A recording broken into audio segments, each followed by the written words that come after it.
Amílcar Cabral did not lead with slogans. He led with ideas. And that was the problem. In a world built on colonial control, Cabral understood something many feared, that empires collapse not only when they lose territory, but when they lose legitimacy. This is the story of why Amílcar Cabral was too dangerous to be left alive. Amílcar Cabral was born in 1924 to Cape Verdean parents and trained as an agricultural engineer. But his true field of study was power, how it operates, how it disguises itself, and how it can be dismantled. Unlike many revolutionary leaders, Cabral was not driven by anger alone. He was deliberate, analytical, and deeply strategic. He believed that liberation was not just about removing colonial rulers.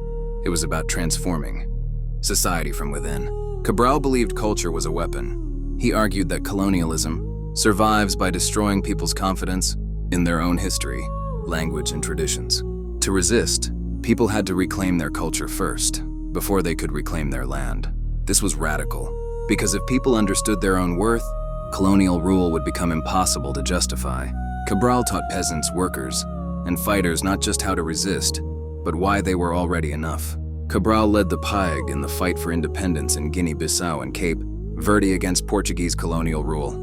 Under his leadership, liberation forces controlled large areas of the country, both militarily and politically.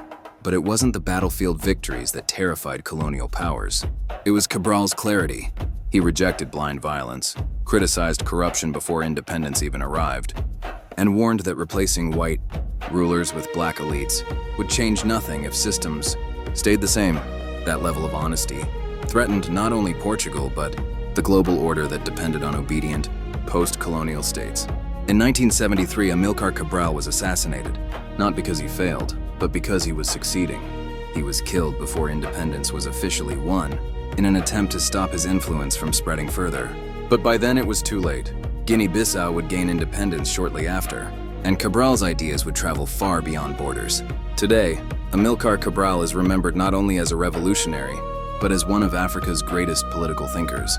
His warnings about power, culture, and leadership still resonate. His belief that liberation without consciousness is incomplete remains painfully relevant. Cabral was dangerous because he taught people to think clearly and to refuse domination in all its forms. You can silence a voice, you can assassinate a leader, but you cannot kill an idea whose time has come.